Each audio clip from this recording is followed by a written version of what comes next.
7439,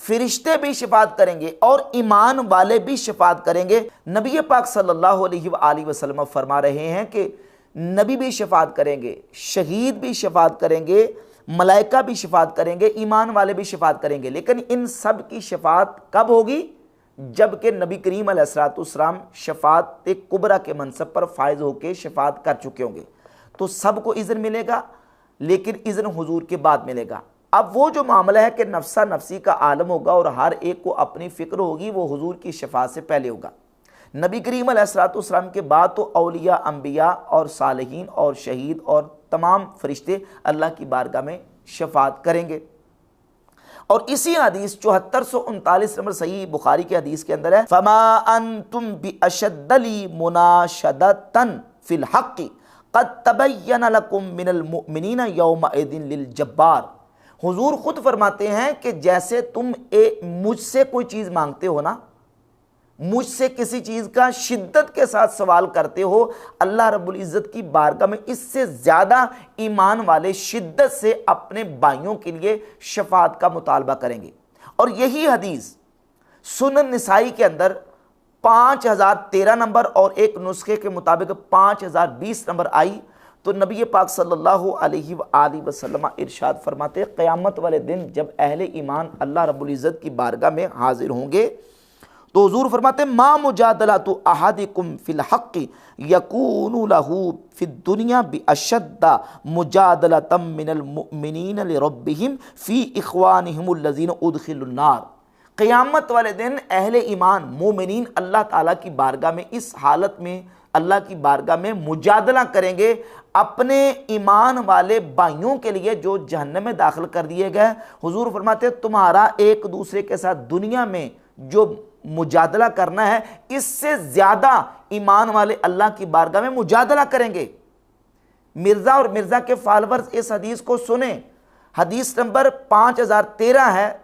سنن نسائی کی، اور یہی 7439 نمبر حدیث ہے صحیح بخاری کے اندر۔ الفاظ مختلف ہیں، سنن نسائی کے الفاظ یہ ہیں کہ ایمان والے اللہ کی بارگاہ میں مجادلہ کریں گے، جھگڑا کریں گے اللہ کی بارگاہ میں کہ یا اللہ یہ ہمارے بھائی ہیں، تو نے ان کو جہنم میں داخل کر دیا ہے، تو یا اللہ ان کی بخشش فرما دے، ان کو جنت میں داخلہ عطا فرما دے۔ اللہ کی بارگاہ میں مجادلہ کریں گے، اور یہ مجادلہ بطور ادلال ہوگا، بطور ناز کے ہوگا، یعنی اللہ کی بارگاہ میں انہیں جو شان محبوبی اور جو اللہ تعالیٰ کی بارگاہ میں وجاہت حاصل ہے، اس وجاہت اور شان محبوبی کی بنیاد پہ اللہ کی بارگاہ میں بطور ادلال وہ مجادلہ کریں گے، ناز کے ساتھ بات کریں گے، اللہ انہیں اذن دے گا، اجازت دے گا، اور پھر اللہ تعالیٰ کی بارگاہ میں جب وہ عرض کریں گے تو اللہ تعالیٰ فرمائے گا کہ جاؤ تم جن جن کو پہچانتے ہو فَأَخْرِجُوا مَنْ عَرَفْتُم مِّنْهُمْ، جن جن کو تم پہچانتے ان کے چہروں سے ان کو جہنم سے نکال کے لے کے آؤ۔ حتیٰ کہ پوری لمبی حدیث ہے، جس کے ذرہ برابر بھی جس کے دل میں ایمان ہوگا اللہ تعالیٰ کی اذن سے پھر وہ اہل ایمان ان جہنمیوں کو جہنم سے نکال کے لے کے آئیں گے۔ اور اس کے علاوہ ایک اور حدیث حضرت ابو بکرہ رضی اللہ تعالیٰ عنہ سے مسند احمد ابن حنبل میں ثم یؤذن للملائکہ والنبیین والشہداء، نبی کریم علیہ السلام نے فرمایا پھر ملائکہ کو اذن دیا جائے گا، نبیوں کو اذن دیا جائے گا، اور شہداء کو اذن دیا جائے گا ان یشفعوا فیشفعون ویخرجون ویشفعون ویخرجون ویشفعون ویخرجون۔ نبی کریم علیہ السلام فرماتے ہیں کہ وہ شفاعت کریں گے اور جہنمیوں کو جہنم سے نکالیں گے، شفاعت کریں گے اور نکالیں گے، شفاعت کریں گے نکالیں گے۔ ویشفعون ویخرجون من کان فی قلبہ ما یزن ذرۃ من ایمان، جس کے دل میں ذرے کے برابر بھی ایمان ہوگا وہ اس کو بھی جہنم سے نکال کر لے کے آئیں گے۔ اب دیکھیے کہ مرزا جیلمی نے جو سٹیٹمنٹ دی ہے کہ دیکھیے نبی تو نفسہ نفسی کر رہے ہوں گے اور ان کو تو اپنا فکر ہوگا، اور یہ کہتے ہیں ہمارے بابے بزرگ جو ہے نا وہ اہل جہنم کو جہنم سے نکال کے لے کے آئیں گے، تو یہ تو نبیوں کی گستاخی کر رہے ہیں۔ تو مرزا صاحب کیا یہ گستاخی حدیث میں نعوذ باللہ تعالیٰ نبی علیہ السلام نے اس کی دعوت دی علیہ باللہ تعالیٰ؟ اگر یہ گستاخی ہے، حضور تو خود فرما رہے ہیں کہ اہل ایمان اللہ کی بارگاہ میں اذن لے کے اللہ کی بارگاہ میں ان اہل ایمان کی شفاعت کریں گے جن کو اللہ تعالیٰ نے جہنم میں داخل کر دیا ہوگا۔ اور صرف اس طرح نہیں بلکہ حضور فرماتے ہیں مجادلہ کریں گے اللہ کی بارگاہ میں، اللہ کی بارگاہ میں جھگڑا کریں گے بطور ناز کہ یا اللہ تو نے ان کو جہنم میں داخل کر دیا ہے، یا اللہ ان کو جہنم سے نکال دے۔ تو اللہ تعالیٰ پھر ان کو اذن دے گا اور وہ اللہ کی بارگاہ میں شفاعت کر کے ان کو جہنم سے نکال کے لے کے گے، جن جن کو پہچانتے ہوں گے۔ لمن ارادو، شہداء جن کے بارے میں ارادہ کریں گے ان کو جہنم سے نکال کے لے کے آئیں گے۔ تو یہ آیات اور احادیث کا جو مطلب مرزا جہلمی نے نکالا ہے یہ ہرگز مطلب نہیں بنتا۔ تو تمہارا حشر وہی ہونا ہے جو قرآن میں لکھا ہے، وقال الرسول یا رب ان قوم اتخذوا هذا القرآن مہجورا۔ رسول اللہ قیامت کے دن شکایت کریں گے کہ اے اللہ میری امت نے قرآن کو پیٹھ کے پیچھے ڈال دیا تھا۔ ہمیں صرف شفاعت والا ورژن بتایا گیا جو حق ہے، لیکن جو شکایت لگنی ہے کہ قرآن کو پیٹھ کے پیچھے ڈال دیا تھا وہ نہیں ہمیں بتایا گیا، اور پریکٹیکلی ہمیں نظر آ رہا ہے کہ قرآن کو پیٹھ کے پیچھے ڈال دیا گیا، اور نبی صلی اللہ علیہ وآلہ وسلم کو اس چیز کا غم ہے کہ مجھے قیامت کے دن اپنی امت کے خلاف گواہی دینی پڑ جائے گی کیونکہ انہوں نے قرآن چھوڑ دیا۔ اب مرزا نے جس آیت کا سہارا لے کے یہ کہا ہے کہ نبی صلی اللہ علیہ وآلہ وسلم اپنی امت کی قیامت والے دن شکایت کریں گے، اس آیت کی طرف ہم آتے ہیں۔ سورۃ الفرقان کی آیت نمبر 30 میں اللہ رب العزت ارشاد فرماتا ہے، وقال الرسول یا رب ان قوم اتخذوا هذا القرآن مہجورا، اور رسول نے عرض کی کہ اے میرے رب میری قوم نے اس قرآن کو چھوڑنے کے قابل ٹھہرا لیا۔ وقال، قالا صیغہ واحد مذکر غائب ماضی کا ہے، اور اس کا تعلق ماضی کے ساتھ ہے کہ رسول صلی اللہ علیہ وآلہ وسلم نے اپنی قوم کی شکایت کی اللہ کی بارگاہ میں، اور وہ شکایت کر دی، عرض کر دی۔ اس کا تعلق زمانہ ماضی کے ساتھ ہے، اور اس آیت کی تفسیر میں مفسرین کی تفاسیر کو اٹھا کر دیکھ لیں۔ یہ میرے پاس تفسیر ابن جریر طبری ہے، امام ابو جعفر محمد بن جریر طبری نے اس کی تفسیر میں یہی لکھا کہ مراد اس سے یہ ہے کہ رسول نے اللہ کی بارگاہ میں ان کفار اور مشرکین کی شکایت کی کہ یا اللہ انہوں نے قرآن کو سنا نہیں ہے اور انہوں نے قرآن کو مانا نہیں ہے، انہوں نے قرآن کو چھوڑنے کے قابل ٹھہرا لیا۔ یہ تفسیر ابن کثیر ہے، حافظ ابن کثیر اسی آیت کی تفسیر میں ذکر کرتے ہیں، وَذَلِكَ أَنَّ الْمُشْرِكِينَ، کہ یہاں بات مشرکین کی ہو رہی ہے کہ مشرکین کے بارے میں نبی علیہ الصلوۃ والسلام نے اللہ کی بارگاہ میں عرض کی کہ یا اللہ ان مشرکین نے قرآن کو سنا نہیں اور قرآن کو مانا نہیں اور چھوڑنے کے قابل ٹھہرا لیا۔ تفسیر روح المعانی میں علامہ علوسی لکھتے ہیں کہ قرآن کو چھوڑنے کے قابل ٹھہرا لیا مطلب کہ اے متروکم بالکلیت ولم یؤمنوا بہ، یعنی انہوں نے قرآن کو بالکلیہ چھوڑ دیا اور اس پر ایمان نہیں لائے، وَلَمْ يَرْفَعُوا إِلَيْهِ رَأْسًا، اور اس کی طرف اپنا سر بھی نہیں اٹھایا، اور اس کے وعدے اور اس کی وعید کو انہوں نے اس سے کچھ متاثر نہیں ہوئے، یعنی قرآن پر ایمان ہی نہیں لائے اور قرآن کو چھوڑ دیا۔ اور وقال الرسول یا ربی ان قوم اتخذوا هذا القرآن مہجورا اے قالوا فیہ غیر الحق من انہ سحر و شعر، انہوں نے قرآن پاک کے بارے میں نہ حق بات کی اور یہ کہا کہ قرآن تو جادو ہے اور قرآن تو شعر ہے۔ یہ ساری بات مشرکین اور کفار کے بارے میں ہو رہی ہے، نبی کریم علیہ الصلوۃ والسلام کی امت اجابت یعنی حضور کا کلمہ پڑھنے والے اہل ایمان کے بارے میں نہیں ہے۔ مرزا نے اس کو جوڑ دیا اور یہ کہا کہ قرآن نبی کریم علیہ السلام قیامت والے دن اپنی امت کی شکایت کریں گے، حالانکہ وقال الرسول صیغہ بتا رہا ہے کہ نبی علیہ الصلوۃ والسلام نے اپنی قوم کی یعنی مشرکین کی اللہ کی بارگاہ میں شکایت عرض کر دی کہ یا اللہ انہوں نے قرآن کو چھوڑنے کے قابل ٹھہرا لیا۔ اور پھر صحیح بخاری کی ایک حدیث 4582 نمبر اور سورۃ النساء کی آیت نمبر 41 اس نے پڑھی، جس میں اللہ رب العزت نے ارشاد فرمایا، پہلے میں آیت پڑھتا ہوں، فَكَيْفَ إِذَا جِئْنَا مِن كُلِّ أُمَّةٍ بِشَهِيدٍ وَجِئْنَا بِكَ عَلَىٰ هَٰؤُلَاءِ شَهِيدًا، تو کیسی ہوگی جب ہم ہر امت سے ایک گواہ لائیں اور اے محبوب تمہیں ان سب پر گواہ اور نگہبان بنا کر لائیں۔ یہ آیت سیدنا عبداللہ ابن مسعود رضی اللہ تعالیٰ عنہ نے نبی پاک علیہ الصلوۃ والسلام کی بارگاہ اقدس میں جب تلاوت کی، حضور نے جب ان کو کہا کہ اے ابن مسعود میرے سامنے قرآن کی تلاوت کریں، انہوں نے سورۃ النساء کی آیات تلاوت کی۔ جب اس آیت پر پہنچے، صحیح بخاری کی 4582 نمبر حدیث ہے، تو حضور نے فرمایا امسک، اے ابن مسعود ٹھہر جا، تو نبی کریم علیہ الصلوۃ والسلام کی مبارک آنکھوں سے آنسو جاری تھے۔ یہ حدیث ہے۔ اس حدیث کی بنیاد پہ مرزا جیلمی نے یہ کہا کہ دیکھیں نبی علیہ الصلوۃ والسلام اپنی امت کے خلاف حضور کو شکایت کرنی پڑے گی اور حضور کو گواہی دینی پڑے گی اپنی امت کے خلاف۔ اب ان آیات اور احادیث سے مرزا نے یہ رزلٹ نکالنے کی کوشش کی ہے کہ نبی کریم علیہ الصلوۃ والسلام اپنی امت کے خلاف گواہی دیں گے، اپنی امت کی شکایت کریں گے، جبکہ واضح احادیث موجود ہے کہ نبی علیہ الصلوۃ والسلام اپنی امت کی قیامت والدین شفاعت کریں گے۔ حضور قیامت والدین شفاعت کبریٰ کے منصب پر فائز ہوں گے۔ رسول اللہ صلی اللہ علیہ وآلہ وسلم اپنی امت کے گناہ گاروں تک کی شفاعت کریں گے۔ اور سنن ابی داؤد میں، جامع ترمذی میں، سنن ابن ماجہ میں حدیث ہے، حضور فرماتے ہیں شفاعتی لأہل الکبائر من امتی، میری شفاعت قیامت والدین میری امت کے کبیرہ گناہ والے لوگوں کے لیے ہوگی۔ اور سنن ابن ماجہ میں 4311 نمبر حدیث ہے کہ لوگوں کا یہ گمان اور خیال ہے کہ میری شفاعت متقین کے لیے ہوگی، لا ولکنہا للمذنبین الخطائین المتلوثین، نہیں بلکہ میری شفاعت تو گناہ گاروں کے لیے اور خطائین بہت زیادہ خطا کرنے والوں کے لیے، المتلوثین اور گناہوں میں لتھڑے ہوئے لوگوں کے لیے ہوگی۔ حضور علیہ الصلوۃ والسلام تو یہ واضح فرما رہے ہیں کہ میں قیامت والے دن گناہ گاروں کی، خطا کاروں کی اور گناہوں کے اندر لتھڑے ہوئے جو لوگ ہیں ان کی بھی قیامت والے دن شفاعت کروں گا۔ آپ صلی اللہ علیہ وآلہ وسلم کے بارے میں یہ کہنا کہ حضور اپنی امت کی قیامت والے دن شکایت کریں گے اور امت کے خلاف گواہی دیں گے، احادیث کیا بتا رہی؟ احادیث تو یہ بتا رہی ہیں کہ نبی کریم علیہ الصلوۃ والسلام اپنی امت کی شفاعت کریں گے۔ ہاں، شفاعت کا اذن سب سے پہلے نبی کریم علیہ الصلوۃ والسلام کو دیا جائے گا اور حضور